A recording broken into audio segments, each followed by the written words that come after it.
श्री गणेशाय नमः। प्यारे भक्तों, आपको संकष्टी व्रत की हार्दिक शुभकामनाएं। आइए सुनपान करते हैं संकष्टी व्रत कथा। एक बार महादेव जी पार्वती सहित नर्मदा के तट पर गए। वहाँ एक सुंदर स्थान पर पार्वती जी ने महादेव जी के साथ चौपड़ खेलने की इच्छा व्यक्त की।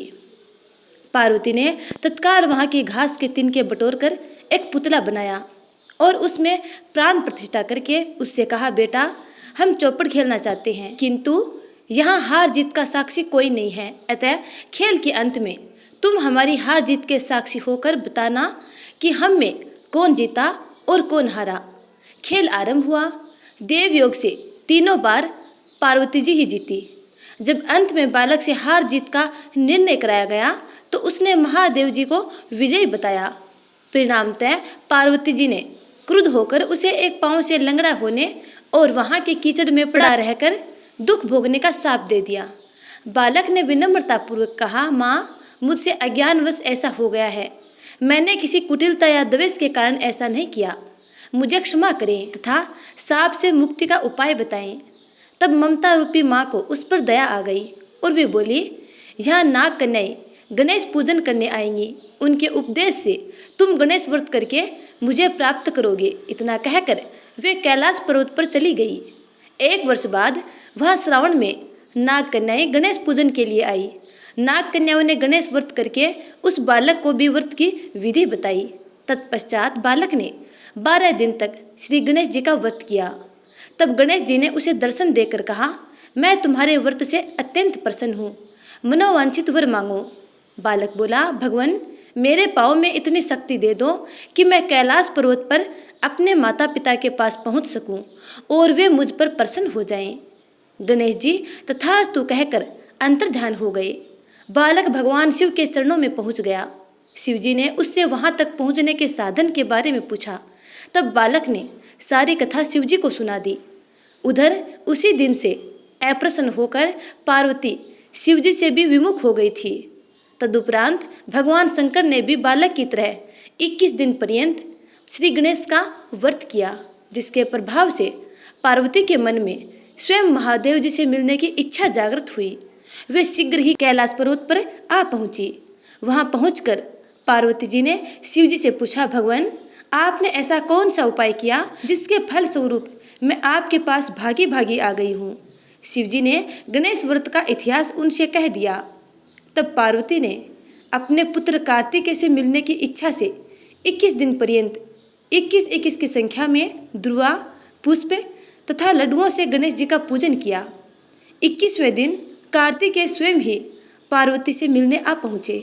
उन्होंने भी माँ के मुख से इस व्रत का महात्म्य सुनकर व्रत किया और शिव पार्वती पुत्र कार्तिकेय जी की भी हर कामनाएं पूर्ण हुई। इस प्रकार जो भी भक्त गणपति बप्पा के सच्चे मन से आराधना और पूजा करता है और उनके लिए व्रत रखता है तो गणपति बप्पा उनकी मंगल कामनाएं पूर्ण करते हैं। अब सुनते हैं दूसरी कथा।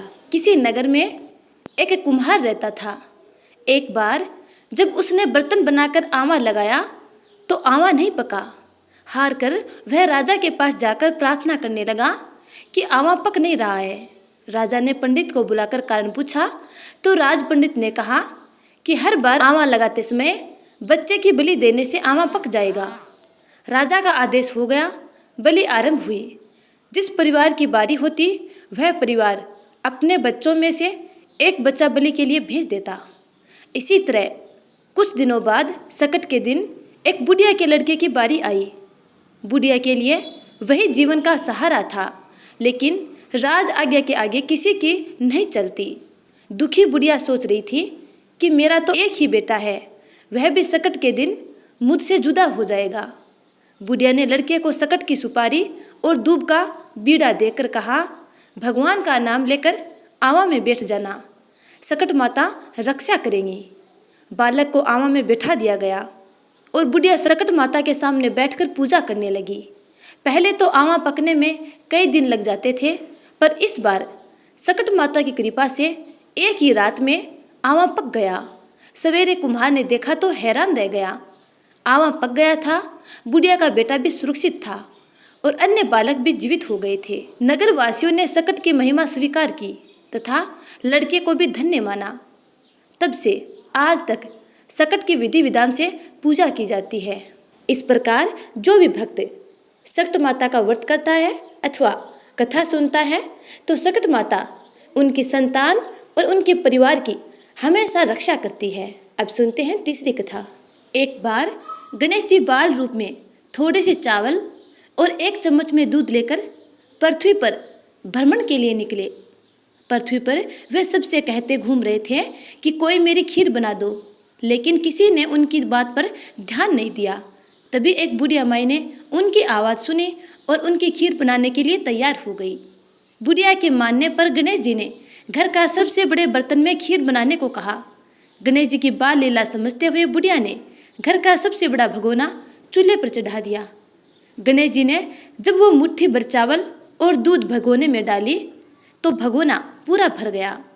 गणेश जी उस बुढ़िया से बोले कि अम्मा, जब खीर बन जाए तो मुझे आवाज़ दे देना।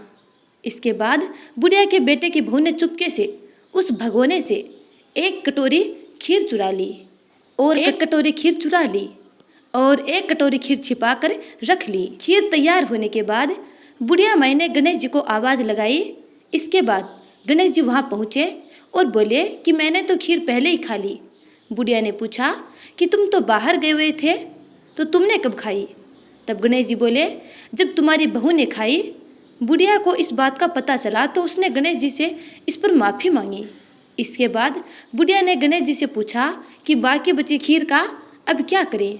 तो गणेश जी ने कहा कि इसे नगर में बांट दो और जो बचे उसे अपने घर की ज़मीन में दबा दो। इतना कहकर गणेश जी वहाँ से चले गए। अगले दिन जब बुढ़िया माई सवेरे उठी तो उसने देखा कि उसकी झोंपड़ी महल में बदल गई और खीर के बर्तन सोने जवाहरातों से भरे हुए थे। भगवान गणेश जी की कृपा से गरीब बुढ़िया माई का घर धन दौलत से भर गया।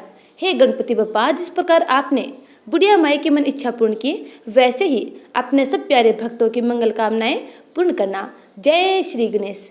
अब सुनते हैं श्री गणेश चालीसा। जय गणपति सद्गुण सदन कविवर बदन कृपाल, विघ्न हरण मंगल करण, जय जय गिरिजालाल। जय जय जय गणपति राजू, मंगल भरण करण शुभ काजू। जय गजबदन सदन सुखदाता, विश्व विनायक बुद्धि विदाता। वकर तुंड सूचि सुंड सुहावन, तिलक त्रिपुंड भाल मन भावन। राजत मणि मुक्तन उर्माला, स्वर्ण मुकुट सिर नयन विशाला। पुस्तक पाणि कुठार त्रिशूलम, मोदक भोग सुगंधित फूलम। सुंदर पीताम्बर तन साजित, चरण पादुका मुनि मन राजित। धनी शिव सुवन सदानन भ्राता, गौरी ललन विश्व विधाता। रिद्धि सिद्धि तव चंवर डुलावे, मुसक वाहन सोहत द्वारे। कहो जन्म शुभ कथा तुम्हारी, अति सूचि पावन मंगलकारी। एक समय गिरी राजकुमारी, पुत्र हेतु तप कीना भारी। भयो यज्ञ जब पूर्ण अनुपा, तब पहुँचो तुम धरि द्विज रूपा। अतिथि जानी के गौरी सुखारी, बहु विधि सेवा करी तुम्हारी। अति प्रसन्न हवे तुम वरदीना, मातु पुत्र हित जो तप कीना। मिलहि पुत्र तुहि बुद्धि विशाला, बिना गर्भ धारण यही काला। गणनायक गुण ज्ञान निधाना, पूजित प्रथम रूप भगवाना। अस कई अंतर्धान रूप हवे, पलना पर बालक स्वरूप हवे। बने शिशु रुदन जब ही तुम ठाना, लखी मुख सुख नहीं गौरी समाना। सकल मगन सुख मंगल गावहिम, नभ ते सुरन सुमन वर्षावहिम। शंभु उमा बहु दान लुटावहिम, सुर मुनि जन सुत देखन आवहिम। लखी अति आनंद मंगल साजा, देखन भी आए सनि राजा। निज अवगुण गुनी सनि मन माही, बालक देखन चाहत नाहिम। गिरिजा कछु मन भेद बढ़ायो, उत्सव मोर न सनि तुहि भायो। कहन लगे सनि मन सकुचाई, का करी हो शिशु मोहि दिखाई। नहीं विश्वास उमा कर भयउ, सनि सो बालक देखन कयऊ। पड़त हिम सनि दृग कोण प्रकाशा, बालक सिर उड़ी गयो आकाशा। गिरिजा गिरि विकल हवे धरणी, सो दुख दशा गयो नहीं वरणी। हाहाकार मचो कैलासा, सनि कीन्हो लखी सुत को नासा। तुरत गरुड़ चढ़ी विष्णु सिधाए, काटी चक्र सो गद सिर लाए। बालक के धड़ ऊपर धार्यो, प्राण मंत्र पढ़ शंकर डारियो। नाम गणेश शंभु तब कीन्हे, प्रथम पूजे बुद्धि निधि वर दीने। बुद्धि परीक्षा जब शिव कीन्हा, पृथ्वी की प्रदक्षिणा लीना। चले सदानन भरमी भुलाई, रचे बैठ तुम बुद्धि उपाई। चरण मातु पितु के धर लीने, तिनके साथ प्रदक्षिण कीने। धनी गणेश कहि सिउ ही हर्षे, नबते सुरन सुमन बहु बरसे। तुमरी महिमा बुद्धि बढ़ाई, से सहस मुख सके न गाई। मैं मतहीन मलिन दुखारी, करहूँ कौन विधि विनय तुम्हारी। भजत राम सुंदर प्रभु दासा, लख प्रयाग ककरा दुर्वासा। अब प्रभु दया दीन पर कीजे, अपनी शक्ति भक्ति कुछ दीजे। श्री गणेश ये चालीसा, पाठ करे धर ध्यान। नित नव मंगल गृह बसे, लहे जगत सम्मान।